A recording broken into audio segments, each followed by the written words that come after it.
LinkedIn. Welcome, welcome, welcome to Midweek Madness. I'm going to give this a second here for people to join. Hopefully, this is working. Got a crew behind the scenes. Let me know if it is. I can see myself on another screen. That means, right, hopefully, we are live on LinkedIn right now. This is the first time I've done this Midweek Madness. Welcome, one, welcome, all. Um, I'm excited. I'm really excited to be doing this. The format is pretty simple. We get questions all the time from recruit marketers, recruitment business owners, from business owners in general. And I thought it would be a good idea, maybe for 10, 15, 30 minutes, whatever it is, every Wednesday to just answer some of those questions, giving back some information that we gather and some ideas that we've got to the community here, which hopefully will help with a bunch of different things that we have going on. So, yeah, that's kind of the nature of this, and where we're trying to go with it. It is seat to your pants stuff. I've never done this before. I've got a dog next to me. The somebody's just knocked at the door. It's one of those things that we're going to do. Well, hopefully, we're going to get through some questions. I also have some high tech layouts that I can use, like this. Check this out. I can do this, and hopefully, we'll be able to share a screen with everybody here, uh, which I'm going to do now with this fancy logo on it, which AI created. I will be honest. Favorite part of this is the word markness that it created. So that's marketing and business, I think, some kind of like amalgamation of the two things that it has done there, which I am in love with. And we're going to jump straight into it. So, fortunately, before this event, we've had a bunch of questions that have been sent over to us from esteemed members of the recruitment and wider business community that have been sent over. And I am really excited to answer those. If you are watching this and you do want to send other questions in, you can drop them straight in the comments box here. I can see the comments as they come through, and I will try and do my best to answer those questions. I'm not expecting a lot. People are shy, they never ask questions. These ones have been sent in anonymously. Some of these questions, but they're all legit questions that come from our customer base or from other business owners that I speak with. So let's have a look at the first one. First question: what is currently the best BD tech out there for recruitment firms? Stroke: how should recruiters be doing digital business development in 2024, especially with the changes to email deliverability rules? Okay, this is a really good question. For me, the way I look at it right now is if you look at something like the tech stack that needs to exist around your business development efforts, I think that's really important. And I think software as a service businesses have done this quite well for a period of time, like actively BDing. The recruitment landscape's obviously been changing slightly in the last maybe 18, 24 months, where it's kind of back to driving, more client engagement, whereas we've had this like really rich candidate market. Or really kind of candidate focused market rather for a period of time. And actually now it's kind of shifted more to this kind of BD approach side of things. So for me, my favorite tools that are out there, and it's kind of there are more, right? But some of my favorite tools, if you think about how we're going to present things back to customers and maybe use it as a business development tool, I think Hire Deck by Odro is a really good tool for doing that. And I think that in a similar type of vein, Candidately is a really good tool for doing that as well, where you can present this kind of information back to people and you can present your CVs, you can professionally present like branded CVs and all that kind of good stuff, right? So that's one of my favorite tools, if you like, for that type of thing. We love Sourcewell, so we are Sourcewell users. I know that they are growing massively. They have an amazing product. I think for kind of that outreach business development side of things, I think if you're a recruitment agency and you're not using like a sales sequencer, I've done their entire business down, Tim. I really apologize, but if you're not using a sales sequencer right now, and you haven't got like that cadences built into your outbound business development efforts as a recruiter, then you're really missing out in terms of what you can do and kind of the reach and the volume maybe that you might want to get through. I think that's a key thing. Don't let my dog out. He's just gonna cry at the door for the next 10 minutes. So Will promised that a dog would be involved.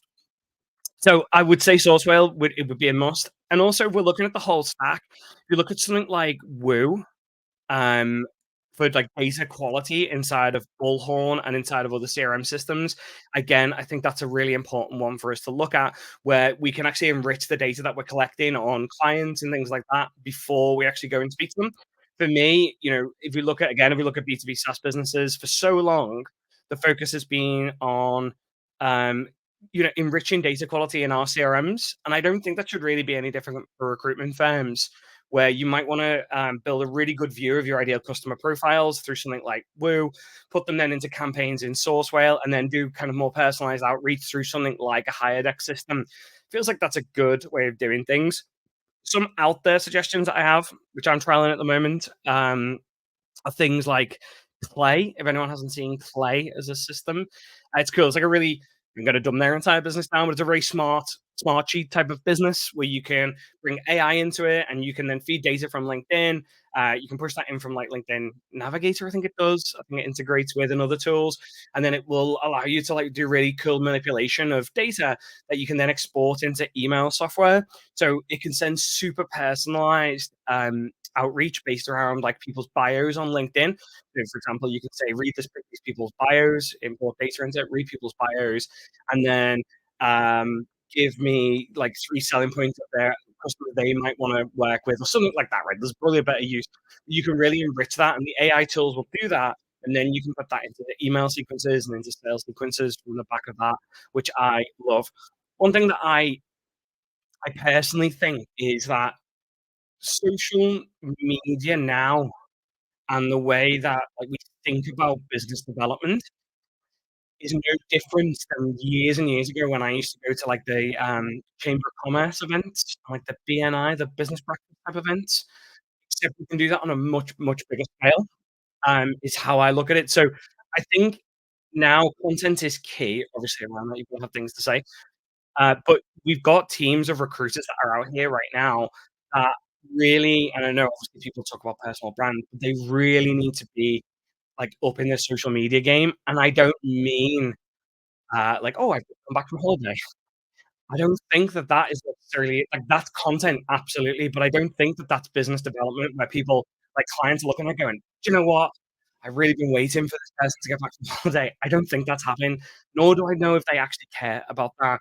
But actually specific content about moves that are going on in the industry, or about M&A that might have occurred, or about hiring trends that you're seeing, or about candidates that you're speaking to and feedback they're getting from the market, or whatever the trend might be. I think kind of engaging through social media that way is really important. So yeah, absolutely. You should be like really pushing for me, your teams to really embrace social media, not just maybe even LinkedIn. If that's where your audience is, that's probably where you're going to spend the most of your time. I'd be thinking about how we're going to do paid promotion around some of their content as well. So promoting the recruitment consultants' content that they're putting out to the customer base that they might want to put that in front of. I think that's a really quick way of widening kind of people's reach, and engagement, on there. I don't think we're a million miles away, and I've seen them already. Actually, I saw a couple of posts a week or 2 ago where people have got, like, AI sales assistants, we call them sales execs, that they've got where it kinda looks like a real person. If you I'm new to this maybe, but if you go on things like TikTok, or Instagram, you might have already seen these where it's like an AI person. Usually in, the B2C world, they're like it's pretty stereotypical, sadly. It's like bikinis and that kind of stuff going on, but they're AI generated. You've really got to look and say, "Is this a real person that's promoting this?" I think there's a time when there's like 50,000 of these working for a company, and they're just like splitting markets. I think that's interesting. So I think if we want to get ahead of that, we probably need to build our own personal relationships ahead of that. So yeah, hopefully there's a few different ways there that we might be able to see to kind of get ahead in that market. Second question: what is the single most important factor to consider when first looking at SEO for your recruitment website? My opinion on this question has changed, I would say. So what is the single most important thing? Well, years ago, I might have said something like link building, or I might have said like your page titles, meta titles, meta descriptions, that kind of stuff. After the Google leak from a couple of months back now, I would say without a shadow of doubt, it's user journey and the experience that goes on through your website. So before you think about the SEO bit, I would think about the user journeys, where the conversion points are going to be on the website, site maps, that kind of like information architecture of your website. I would fundamentally think about that because Google is saying I'm putting a huge amount of credence on Chrome data about usability on websites. That usability data is feeding straight back into the search algorithm to kind of boost websites. And whilst all the other stuff is still important, I'm sure, not all of it, but like a lot of it is still important. Link building is still hugely important. Your page titles are oddly more important than people might have ever thought of. And kind of H1s and things like that. H2, threes less so. That doesn't really get mentioned at all in the Google link leak. But the user experience and how people are engaging and these like long clicks. I did a webinar, like a LinkedIn video a couple of days ago about this, where it was about long clicks. There's so many clicks on the website, and then they go through the website. They don't bounce back into the search results. We've all done it. I did it earlier. I was looking for something. I saw a website, and I was like, "This is terrible." It was a news site actually. It had like a paywall. I was like, "I can't read the article. I'm gonna try and find out about." So I would say that the first thing now when you're looking at a recruit website or any website is the usability of that, the user experience, and also I'd look at that from different sources. So if you do a lot of email marketing, the entry point into your website, is gonna be different. I kind of Matt Whiteley, our CTO, started calling it like search entry optimization.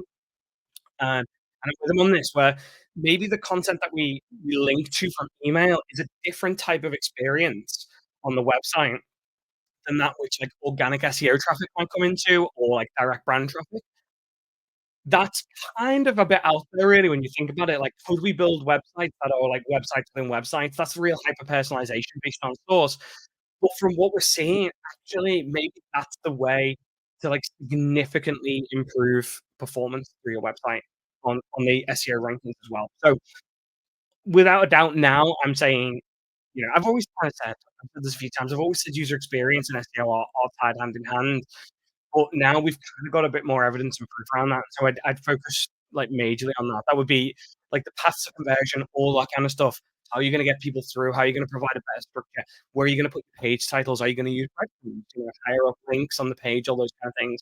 I think that's more important than it's probably ever been given credit for now. Hopefully that answers that question. Uh, okay, similar kind of thing. At what point should a marketing manager employ someone for SEO? And is it necessary? This came from one of our biggest customers, actually, this question. It's a tough one. I did another LinkedIn video where I looked at the competition on Google right now in the job space in the UK market, and it is very, very similar to the US market. But in the UK market right now, Indeed own about 75% of the traffic, not the Google positions, but the traffic that those positions generate, right? That is a vast amount of ownership that they have, right? It's huge. Because then you think like the gov.uk, the Department of Work and Pensions kind of job search, that's like second with about another 8 or 9%. So all of a sudden, you've got all of these other websites which tend to be job boards as well, that dominate the rest of the rankings. So I think the question is slightly different in that I think what we should be saying is, um, where does your strategy sit with hiring somebody?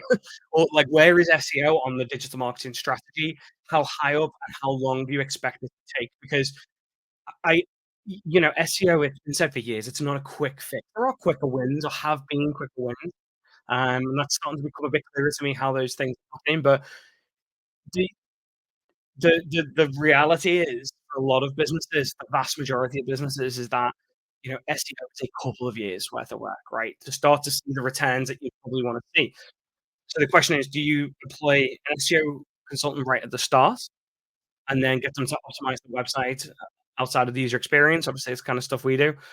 Yeah, I think that makes total sense to really set up with the foundations. But then, if I was a smaller website, would I focus on link building? No, actually not anymore. Not from the way the Google leak kind of positioned it. I think that link factor and the credence given to that, it's largely for slightly bigger websites. I is kind of how I took it. I think it's like bigger websites get the most performance out of those. It wouldn't be the number one thing I'd think about anymore around smaller websites, really. So that's one question. The other one is, do we keep an SEO consultant on to continually manage? Yeah, I think that makes sense also. But you've got to say, like, what expectations are we gonna put on that person? Because you're not gonna see huge results from, like, the big, maybe candidate job search keywords. You might see client-related stuff. So again, it's gonna come down to your business strategy and where you want them to come in. I think if I'm a bigger business now, and we've got some really sizable recruitment businesses, and outside of this life, I've worked with some massive, massive brands, some of the biggest brands in the world I've been fortunate enough to work with. I would say employ somebody now, and I'd get them in, and I'd just root and branch cut, like, I'd go through that, like, approach of, are we set up, like, in the best possible way? And is our website still set up with the best user experience way? And I think that's where you want your meeting between your web vendor and your SEO agency, and I think they're separate things as well, right? I think you want the best kind of consultant specialist you can and the best web vendor.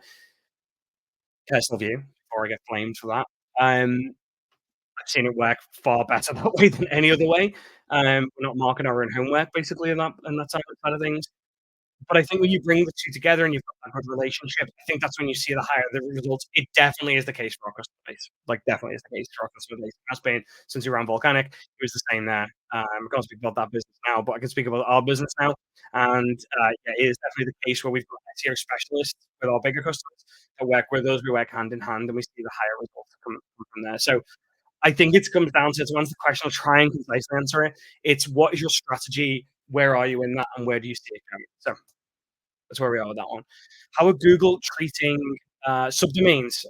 So I have my jobs on a jobs.subdomain. I want to know if this setup works. Okay, real talk time with subdomains. So there's a couple of examples here, just so anyone who's watching this or watching it back knows. I mean, this is the jobs.mywebsite.com, and it is the mywebsite.com/jobs. Uh, I've always said since probably 2010, when I first started maybe working in some of the SEO world, that subdomains like jobs dot never have the performance out of a like a folder structure, so it'll be forward slash jobs. They just never have had the performance, and I've seen that drop over the years. I have seen that drop. A lot of websites in the recruitment space have jobs dot careers dot. Especially in the US market. This is prevalent in the US market. From the Google leak that came out, Google just basically straight up saying that they treat it as a separate website and that they treat it as a very different body to the main part of the website, right? They never have ranked as fast. That was one thing that I've noticed. They never rank as fast. And in the Google leak, they talk about this sandboxing, that new websites get sandboxed, and I think that's a part of it. That they kinda keep them in there until they can trust it, whereas subfolders tend to rank, like, subfolder structured websites tend to rank a lot faster. Um, and also if you think about user experience, you're kind of linking off to a separate site if Google do think about it as a separate site. If you're linking from your homepage to job dot, are you linking to a separate website? What is the usability of that? People clicking onto effectively a different website here. There's a lot of thought around that. I think it's way bigger the deficit than people ever thought.